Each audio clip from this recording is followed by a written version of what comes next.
Alhamdulillah, wassalatu wassalamu ala rasulillah, wa ba'd. Assalamualaikum warahmatullahi. Dengan saya Febrian dari Herbaltum. Di video ini, saya akan menjelaskan sedikit tentang digital marketing strategi khusus untuk produsen. Nah, terutama untuk produsen yang memang belum punya tim marketing, apalagi belum terlalu melek soal digital atau agak gaptek, mungkin perlu sedikit mengetahui beberapa keunggulan dari digital marketing. Di antara keunggulan yang paling utama adalah biaya yang sangat efisien. Saya nggak bilang murah, tapi efisien. Efisien dalam rangka menjangkau target audiens atau target pasar yang sesuai dengan kategori produk yang akan kita jualkan atau akan kita promosikan di dunia online. Nah, kalau di media konvensional seperti iklan TV, radio, majalah, kita tidak bisa menargetkan spesifik kategori audiens tertentu di jam tertentu atau di lokasi tertentu secara efektif seperti di digital marketing. Contoh, kalau kita punya produk herbal, kemudian kita mau targetkan orang-orang yang suka dengan niche atau konten yang berkaitan dengan kesehatan, kemudian kita mau menargetkan yang berumur 27 sampai 40 tahun misalnya, kemudian mau kita targetkan di beberapa pulau saja, atau bahkan lebih spesifik ke beberapa kota aja. Nah, itu sangat bisa dilakukan di digital marketing.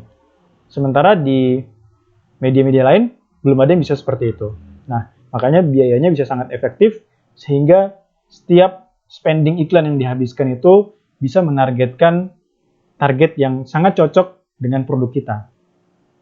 Kemudian dari segi jangkauan juga bisa sangat luas, di mana ini sangat sulit untuk dilakukan dengan media yang cetak seperti brosur misalnya. Atau kita gunakan TV. TV sekarang sudah mulai banyak ditinggalkan dan lebih banyak yang terutama generasi milenial, generasi sekarang itu banyak yang beralih ke YouTube, Netflix, dan media-media hiburan yang lain misalnya. Kemudian juga dari segi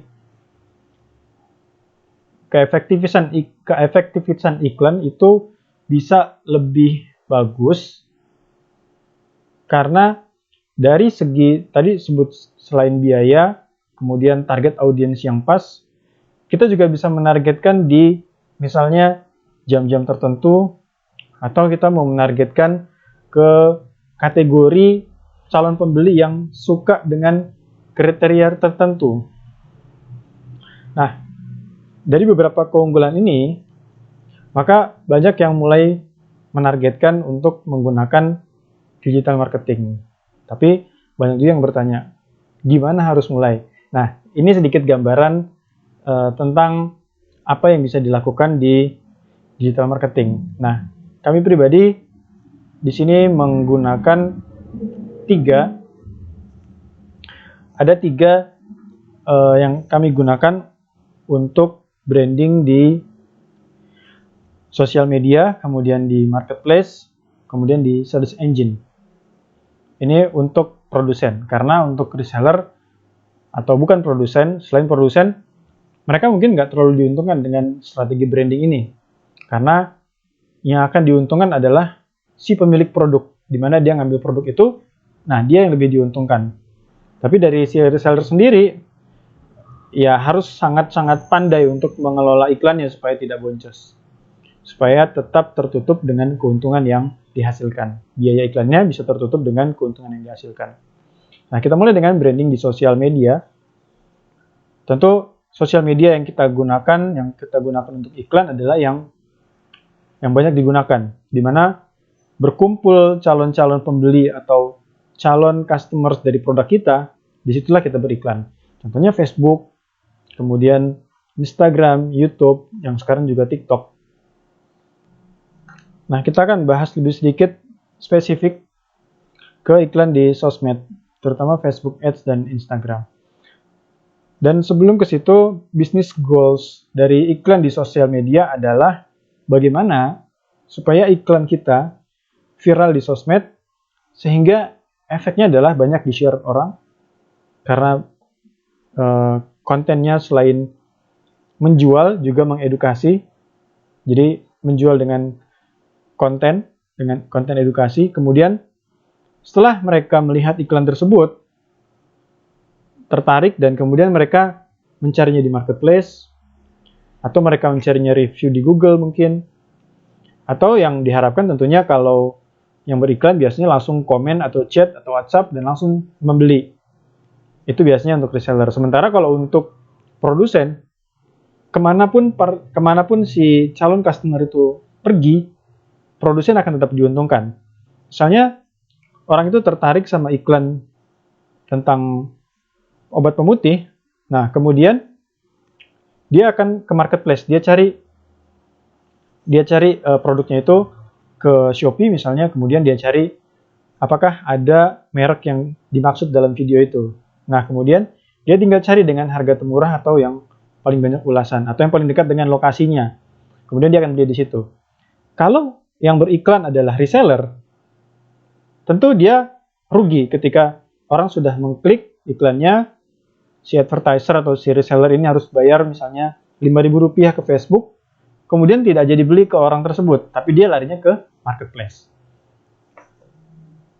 Nah, yang diuntungkan adalah produsen. Kita contohkan, dia misalnya melihat iklan madu lambung ini. Dia lihat di sini mereknya adalah Freshmark. Maka dia cukup cari di Google, walaupun Google mungkin untuk sebuah produk yang seperti ini, atau Google pun sekarang banyak didominasi oleh marketplace. Tokopedia, Shopee, mereka juga menargetkan traffic yang banyak dari pencarian Google atau dari mesin pencari. Mungkin dia akan tambahkan review, karena dia pengen tahu orang yang sudah mengkonsumsi Freshmark ini.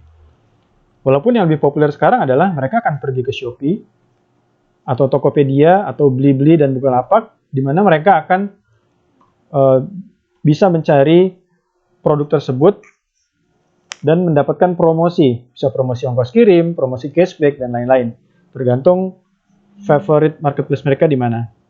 Misalnya Shopee atau Tokopedia. Dia akan buka Shopee, kemudian dilihat Freshmark ini ternyata sudah banyak yang menggunakannya. Ini bahkan sampai 10.000 penjualan. Nah, maka dia akan melihat penjualan yang sudah banyak ini seperti apa reviewnya dari para penggunanya. Nah, seperti itu arahnya. Kemudian setelah dia tertarik, dia membaca deskripsi, maka dia akan langsung membeli. Sementara yang belum familiar dengan marketplace, misalnya, mereka mungkin langsung bertanya ke iklan di iklannya ini. Mereka akan bertanya kepada adminnya, kepada CS, atau dia bisa juga chat. Misalnya di sini ada 4.800.000 penonton, 4.800.000 views. Oke, kita lanjut sebentar.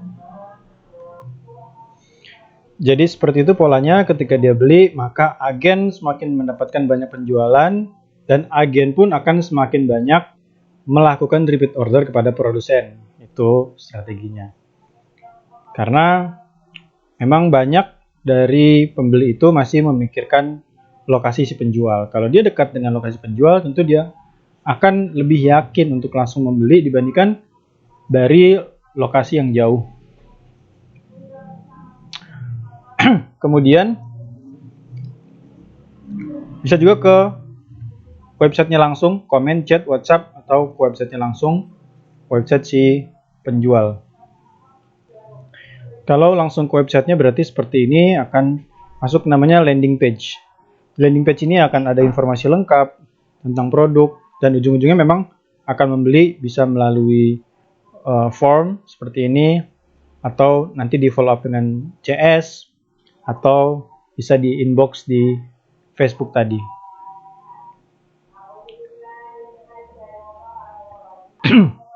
Baik, berikutnya adalah tentang biaya. Untuk biaya dari Facebook Ads yang campaign-nya kita buat branding, tipenya branding adalah mulai dari Rp20. Ini rata-rata ya, umumnya Rp20 sampai sekitar 100 sekian rupiah. Dan ini memang tergantung konten. Dan ini adalah harga per interaksi.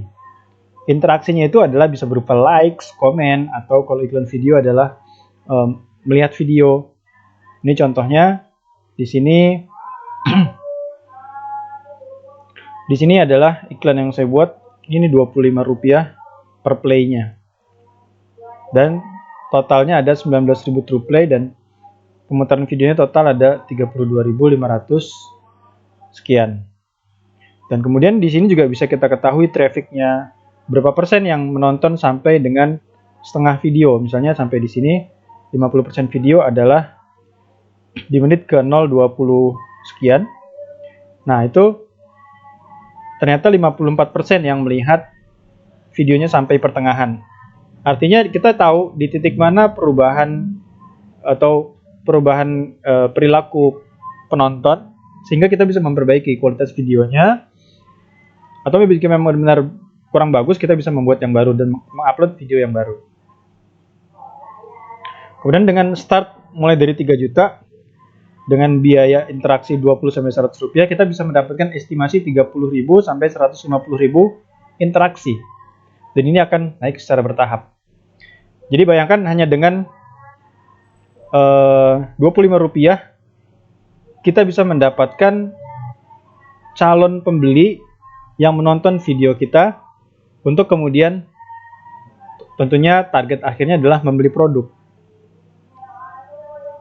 Nah, ini untuk branding, untuk brand awareness, memperkenalkan produk ke pasar, mempopulerkan produknya ke pasar. Kemudian selain itu ada campaign konversi. Konversi ini adalah dari tadinya view video, misalnya seperti ini, kemudian dia masuk ke halaman order seperti ini. Kemudian setelah dia klik beli sekarang, mungkin ini akan terhubung ke CS. Lalu kemudian dia akan dihitung sebagai leads. Jadi satu prospek atau satu leads ini terhitung calon customers dan estimasi biayanya adalah 5.000 sampai 20.000, bahkan lebih, bisa sampai 50.000 mungkin, tergantung audiens, tergantung produk dan lain-lain per prospeknya. Ini kita bicara tentang produk yang umum seperti herbal, buku, obat-obatan, fashion ya. Ini sekitar segini, kosmetik. Nah, kalau yang ini dia dari form itu langsung menghubungkan ke chat WhatsApp. Nah, kita mulai dengan budget 6 juta per bulan, maka kita bisa mendapatkan prospek 300 sampai 1.200 prospek.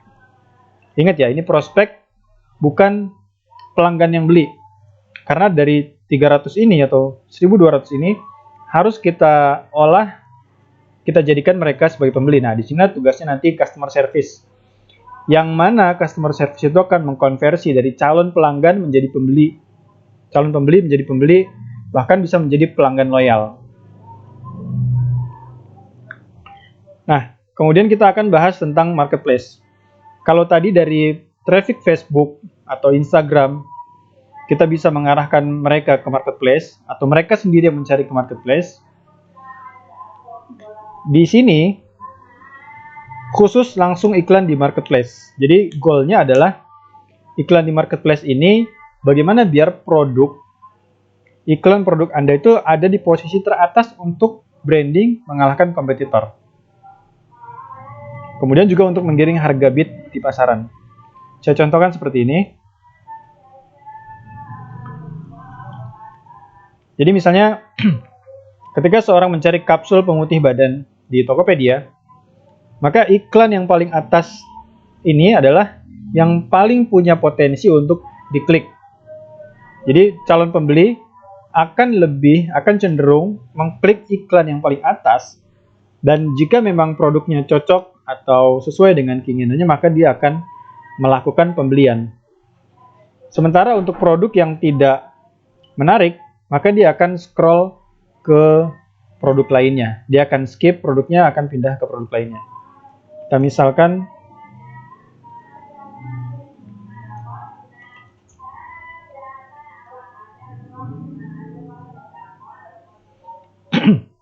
ini pemutih badan. Di sini adalah bagian ini iklan toko. Sementara di bagian sini adalah iklan produk. Nah, bagi pemilik produk, jika mengiklankan produknya di marketplace seperti ini akan sangat membantu para agen, distributor untuk menjual produk mereka lebih banyak. Karena untuk kategori pemutih badan, ini banyak pesaingnya, kemudian di level reseller, misalnya kita contoh ya, orang ini mengklik iklan yang ini misalnya. Ini saya sengaja klik seperti ini supaya tidak terkena iklan si kompetitornya. Untuk di level reseller, ketika mereka beriklan dan profitnya tidak terlalu besar, biasanya mereka akan boncos. Karena ketika pembeli melihat ini misalnya ya, ini bukan herbal, atau dia tidak suka produk TNC karena dia adalah produk MLM misalnya, yang cenderung memang mahal. Kemudian dia akan melihat produk yang lain yang lebih mencocoki dengan keinginannya. Misalnya dia akan lihat ke bawah ini, ada produk terkait. Sehingga pembelinya lari ke iklan yang lain. Sementara kalau di level produsen, dia akan berfungsi mengalahkan kompetitor yang lain yang muncul di sini sebagai kategori pemutih badan. Contoh lainnya di sini adalah iklan propolis. British Propolis ini beriklan dengan menargetkan kata kunci propolis supaya mereknya dia terus-terusan muncul di paling atas. Demikian juga di sini di level produk. Sehingga ketika nanti ada pembeli yang dia ingat mau beli propolis, dia ingat mereknya British Propolis, dia mau cari di toko manapun, itu nggak ada masalah dari sisi produsen. Karena semua reseller dan agen akan kembali kepada produsen. Nah, kalau reseller yang beriklan, tentu mereka akan sangat mengalami keboncosan yang cukup banyak. Karena pesaing untuk produk propolis sudah sangat banyak misalnya. Nah, tentunya makanya dari produsen harus menyiapkan budget marketing khusus. Jadi setiap penjualan per botolnya harus ada margin khusus buat biaya iklan. Kemudian yang bisa dibantu dari sisi produsen adalah mendaftarkan tokonya sebagai official store atau Shopee Mall. Ini Shopee Mall dan Tokopedia Official Store memiliki ranking traffic yang lebih di antara toko-toko yang lain. Ketika mengartikan di sini misalnya zaitun, maka produk dari toko official store akan cenderung diprioritaskan dibandingkan toko yang biasa. Nah, ini sama fungsinya seperti produk pemutih badan dan propolis tadi. Harapannya ketika si pembeli mengklik produk ini, yang mana ini adalah tokonya produsen, tapi kemudian dilihat lokasinya misalnya Jakarta Utara, sementara pembelinya ada di Kalimantan. Ongkos kirimnya tentu jauh ya. Ongkos kirimnya jauh dan mahal, maka si calon pembeli akan cenderung pilih produk yang di dekat lokasinya. Dan produsen pun bisa meletakkan nama-nama toko resellernya di deskripsi agar mereka lebih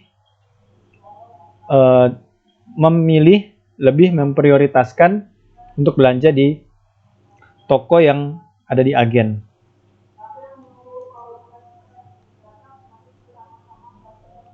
Demikian juga di level produk, supaya muncul terus di bagian atas, maka produsen harus beriklan dengan iklan yang efektif yang bisa menargetkan kata kunci yang umum. Harapannya tentu produk ini selalu diingat, misalnya Borges. Borges akan selalu atau sering diingat oleh customers. Kalau ingat zaitun ya ingatnya Borges. Kalau ingat produk madu misalnya, ya madunya madu X. Seperti itu.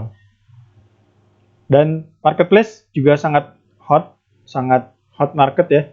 Karena orang di sini siap membeli produk, bukan orang yang cuma cari-cari informasi. Ada sebagian, tapi cenderung kebanyakan mereka punya perilaku belanja yang lebih tinggi dibandingkan tadi di Facebook. Kemudian adalah strategi search engine. Branding di search engine ini kita umpamakan atau kita anggap ini adalah Google, karena ini yang mayoritas digunakan. Bisnis goals-nya dari SEO marketing ini adalah gimana biar website produsen, website Anda ada di posisi teratas untuk kata kunci yang ditarget. Misalnya tadi kita carikan Freshmark. Nah, yang muncul pertama diharapkan adalah websitenya Freshmark. Tapi kalau kita targetkan yang madu lambung, ini bersaing di antara seluruh merek. Nah, ini yang perlu ditargetkan oleh produsen. Jadi ketika orang mencari madu lambung, yang muncul di atas adalah madu X, madu mereknya. Sehingga orang akan cenderung terus mengingat bahwa madu lambung atau madu herbal lambung itu adalah merek X. Kurang lebih sama dengan strategi di Facebook dan di marketplace. Hanya saja untuk marketplace, untuk Google, ada dua kategori. Yang pertama adalah search engine marketing. Kemudian berikutnya adalah search engine optimization. Search engine marketing yang dari Google ini yang seperti ini. Ada logo iklannya, ada tulisan iklannya, kemudian biayanya per klik. Ini kalau kita klik maka si pengiklan akan dikenakan biaya. Sementara untuk yang organik menggunakan search engine optimization, dia akan muncul di bawahnya iklan memang, tapi dia lebih permanen. Katakanlah tidak ada biaya maintenance selama 2 bulan, 3 bulan, maka ini akan tetap di atas. Bedanya dengan ini, ketika ini selesai beriklan, maka tidak akan muncul iklannya sama sekali. Seperti itu. Perbedaan antara search engine marketing dan search engine optimization. Nah, kalau di budget dengan dimulai dari 3 juta per bulan dengan 2 kata kunci yang cukup tinggi kompetisinya, maka kita akan bisa mendominasi di posisi 10 teratas targetnya di halaman pertama, karena lebih sedikit lagi orang yang mengklik ke halaman 2. Biasanya di halaman pertama mereka sudah mendapatkan apa yang diinginkan. Nah, untuk contohnya misalnya obat asam urat, herbal asam urat. Misalnya merek Anda merek X, obat asam urat merek X. Orang nggak akan kenal produk Anda di awal. Tapi ketika orang sudah mengetahui lebih jauh, baru produk Anda mulai dicari dengan nama. Nah, inilah yang perlu dilakukan produsen, bagaimana membuat image di pasar bahwa obat herbal asam urat itu adalah merek Anda. Nah, untuk kata kunci yang lebih rendah, bisa sampai 5 kata kunci, bisa dimulai dari 1,5 juta sampai 2,5 juta per bulan. Dan ini harganya memang sekali lagi fluktuatif, tergantung dengan tingkat kompetisi di pasar. Seperti halnya juga dengan Facebook dan Google Ads juga, dan juga iklan dari marketplace tadi. Misalnya untuk obat pemutih herbal, herbal pemutih kulit, 5 keyword ini adalah jika termasuk kategori yang low atau medium competition, maka biayanya akan bisa lebih murah. Dan ini biaya per bulan yang dikeluarkan untuk maintenance. Seperti tadi kami sebutkan bahwa jika di bulan setelah misalnya 5 bulan dijalankan, kemudian trafficnya naik di posisi paling atas pemutih kulit herbal. Kemudian di bulan 6 sampai ke 10 produknya tidak ditambahkan biaya maintenance, maka kemungkinan untuk tetap di atas masih ada. Dan sekarang pun marketplace juga menembak atau menarget traffic dari search engine ini. Mereka selain juga masif iklan di TV, di media-media yang bisa membuat iklan mereka terlihat banyak orang, bisa viral, mereka juga menargetkan di search engine ini.